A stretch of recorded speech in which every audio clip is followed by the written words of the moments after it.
I think one of the most painful things that you can do, the most vulnerable, raw things that you can do is challenge your own beliefs and to really ask yourself, like, where did this come from?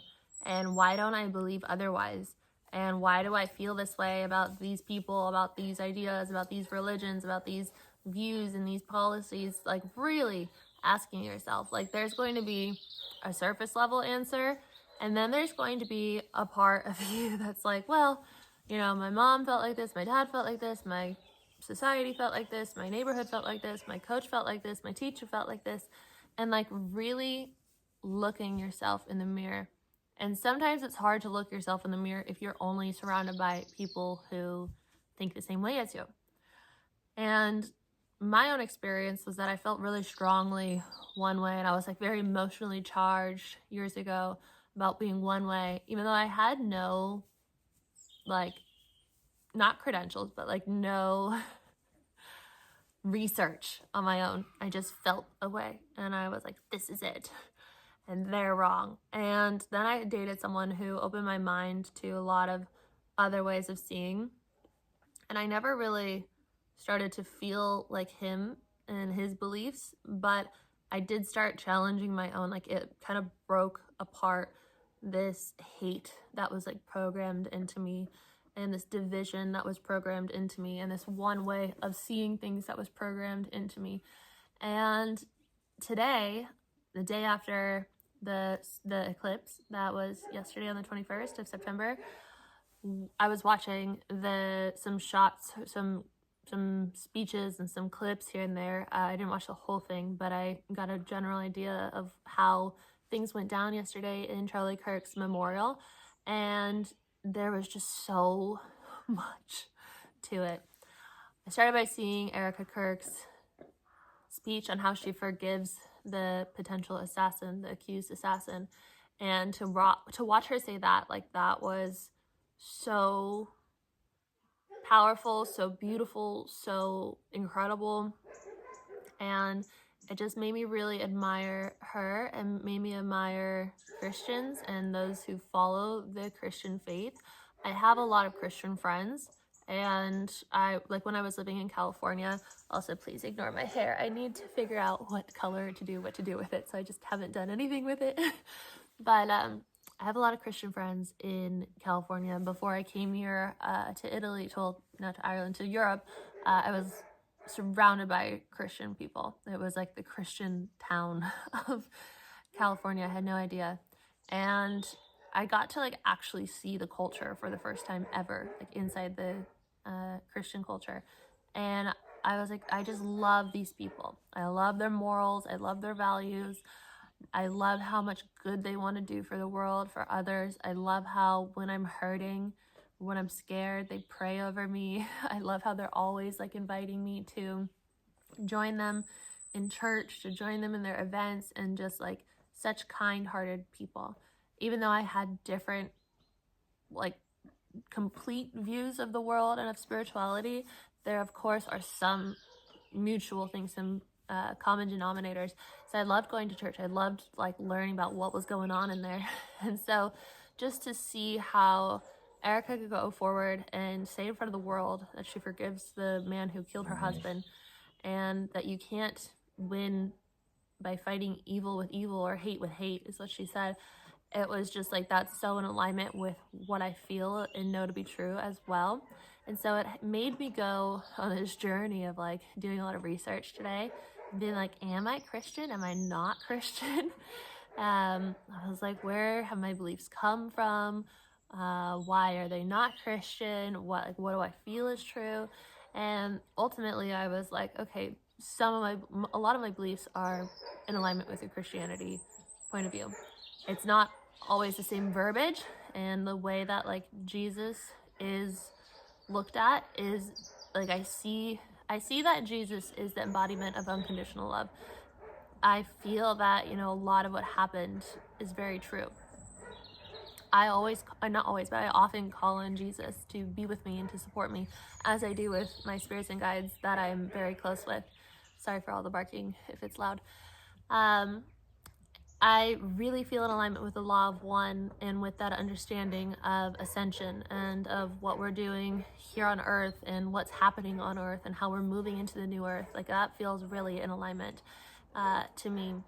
I really enjoy a lot about Buddhism and about, their beliefs of enlightenment and how to get to enlightenment and the self and the not self. And so at the end of it, I was like, it's okay to have a lot of different beliefs. And I already knew this, but I wanted to like be really honest with myself and if I was in my own way in any area, and if I'm ever in my own way, I want to have the courage to challenge myself and to challenge my beliefs and to be as open-minded as possible, because otherwise then I'm just in another cage, in another box, in another area of limitation. And the whole goal for me in my life, like one of my number one values and missions on earth, is to feel freedom and to experience freedom and to remove illusions and limitations. And so it was a really interesting journey to go on and to witness, because as I watched a lot of them speak and a lot of their interactions and felt into the energy, I felt a lot of love. I felt a lot of purity. I felt a lot of just like raw, like another like raw human emotion that was just like so rooted in the truth and what I feel to be the truth and to be God and to be the oneness that we all are. And to see people, lean into the love, even with something so tragic and so horrible, was just incredible. And then there's also, this other side where I'm like, okay, how interesting. It happened on the I don't know, was it a solar eclipse? The eclipse yesterday. And some are saying like it happened here to be energy harvesting and to take away people's power and to, get people to feel grief. And I was like, I don't know. Like, I think that is happening. And I think that maybe it's like a higher level energy group, like an entity of energies that maybe have used this or coordinated this in some way, in a dark way, and maybe are using the event yesterday plus the eclipse to take energy. But what I felt about it was not that, really. Like, maybe there's a part of that happening. I think that there's always going to be duality and a lot of things going on at once. But really, I just feel there is this great awakening. And just because, the great awakening is leaning towards Christianity doesn't mean that that is only like the only way of this great awakening happening. I think that you can still be on board with the beautiful things that are happening in that space, and to have different beliefs about spirituality, beliefs about political policies, beliefs about, everything, and still feel into the beauty of what is happening and how people are experiencing this. Like, what I feel is that we came to earth to experience being human, to experience these human emotions, to find the love, to remember the love, which is really like remembering the truth of who we are, to, see that there is darkness in this world, there is contrast, and in a way it's necessary in order for us to have this human experience, right? And so it's like the hate, it doesn't make sense on so many levels, because one, we signed up for this. We signed up to experience the darkness and to remember the love. And so if we're choosing to hate, but our reason for being here is remembering the love, then we're only hurting ourselves and our own progression and our own journey. And then also, the other part of that is something that I cannot remember because it just went out of my mind. I'm like, come back to me. But yeah, let me know in the comments how you guys are moving through this and what you're feeling about what's happening. Like, how I see this happening is like, I'm seeing like what happened yesterday and what happened this past week, really. It like cracked open the planet. Like, it cracked open consciousness and it woke people up, and there's like this huge ripple effect where this vulnerability has opened up the masses to receive the truth. And like I was saying, like in Christianity, like a lot of Christianity is the same as what I feel. There's just a lot of times there's just different words for it. But it's ultimately the same thing. It's remembering the kingdom of God within, the one infinite creator within, the oneness that we all are, the love and abundance that we all are, the God that we all are, and I just want to, like in Buddhism, it talks about separation and the illusion of separation. And I want to, continue on my journey of this, but also to inspire others to realize that the only real illusion is that you are separate from source. Everything else is, everything related to that is an illusion. And so when you remember that you are that source, you are the love and abundance, everything else is an illusion. So the lack, the fear, the worry, the guilt, the shame, the unworthiness, all these things, those are all an illusion. All beliefs are an illusion. You can't have beliefs when you go back down to the root, the I am that I am. So everything else that has been formed up from that point is an illusion. It's an illusion of trying to figure it all out, trying to remember and trying to put things together. But the remembering is really like a feeling, and it's like a frequency, and it's a letting go. And it's this like stepping in and embodying that kingdom of God within, whatever you want to call it. And so I see that this cracking open, this energy that's coming through right now, it is changing the planet forever, and it's never going to be the same. And I think that that's a really exciting thing. I think that, of course, the subconscious, especially the mass subconscious, is going to freak out at that, because we always talk about unfamiliar is potentially unsafe, and the subconscious's job is to keep you safe, and it doesn't care if you're happy or successful or new and more enlightened. It just wants you in the familiar. And so with all the change that's going to be coming to the world, there's going to be this fear. And so I think now more than ever is important to really work on nervous system regulation. And it's a gift to yourself, because you'll be able to move through this time with regulation, with clarity, with your ability to go into these thoughts and these questions about reality, and to trust yourself. Like, a part of me for so long was like not afraid, but kind of like hesitant to read. I'm like very uncomfortable right now. I don't know why, but I think it's like this vest, like it's like so puffy up here, and it makes me feel like I have like giant traps, but it's cold here. Last night it was 1 degree Celsius. But what was I saying? I was nervous to read the Bible for a while, because like I went to Catholic school. I read it when I was younger, and it never really like stuck with me, not completely. And then more recently, when I had all my Christian community, and they were giving me the Bible and the gospel, and like trying to get me to dive into that stuff with them, number one, I don't like that. Like I think it's from love, but I also the way that I'm designed, like I have to be the one to like be like, can I learn more about this?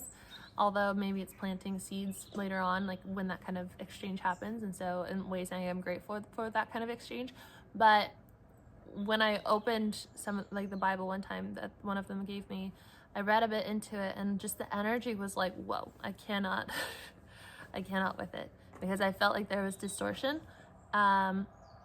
But I also feel there's a lot of truth in there. But my hesitation had been reading it and getting lost in it and allowing it to program me in ways that I didn't really feel completely aligned with the truth. And when you are in a regulated state, and you know your self-concept, and you know yourself, and you trust yourself to go into illusions and distortion and to hold the light, there's nothing to fear. So like, it's funny talking about the Bible this way, because like this could apply to such darker things. Like I don't think the Bible is very dark, but like you can go into that and trust yourself. You can go into a room of a bunch of people with different beliefs than you and trust that, the truth and your regulation and your centeredness will help whatever is not true go away and help you bring the truth to whoever needs it there. And having that regulation centered place, I think, is the most important thing right now in the world. So I think 21 days to rewire your mind is probably the best. So if you guys are in that, then maybe doing some of those practices. If you haven't signed up for it, I'll link it below. I have other 21-day programs as well. But I think that one's the best for nervous system regulation, rewiring the brain, and like getting really centered for everything that's going on in the world right now. So what an interesting time. If you guys want to leave a comment and you don't know what to say, you can go ahead and just put a wolf emoji and let me know that you're here. I'd love you so much. I also just started a Substack. So Substack, if you don't know, it's like a newsletter platform, and I always wanted to have a newsletter, and I love writing, and I love information through video, but I also love information through text. And like having, like I used to in college, like I felt like I got so much value from my email. It was like Mind Body Green, I think, was one of them, and then like a few other astrology ones. Like those I would always like schedule a part in my morning where I would sit down and I would read my emails and like the newsletters that would help me expand in so many ways. And so yeah, I saw Substack was getting more popular, and I was like, I feel aligned with that. So if you want to join my Substack and you're not on my email list already, then you can go ahead and click on that link below, and that will bring you to my first article that I just launched today. And so I'm going to have one article a week right now, and then maybe some extra bonuses as well. It'll be a lot about manifestation. Like the Lazy Manifester is one series, and then I have 2 other series that I'll start soon. Maybe in a few weeks I'll launch one of them. So the second one is I really like the idea of the woo scientists. So I think that'll be a section. So like taking the woo stuff and then blending it, like having the science-backed information with it as well. And so that we can start to like look at how a lot of this woo stuff is actually very science-backed. And then the other one is the biohacking alien, to really go into like that holistic health and how to biohack is like really something that I became passionate about with my chronic illness journey. It was like I rewired my mind and healed a lot of my illness, and I did the magnet treatment, which is similar to biomagnetism. It's called craniobiotic therapy. Lyme disease, for Lyme disease, it was called Lyme Stop. If you have Lyme disease, definitely look that up, or join 21 Days to Regulate, which is my program specifically for chronic illness and learning how to do brain retraining, like what I did. But in my journey, my years and years and years of trying to heal, I learned so much about biohacking too, and really became passionate about that. And so I haven't really touched a lot on that, just because it's like, it's not my current focus, I guess, right now. Like my focus right now is farm life, and it had been a lot of farm life in Italy because we had so many animals there. I still have 5 animals that I've taken care of here, like our 2 dogs on the farm plus my 3.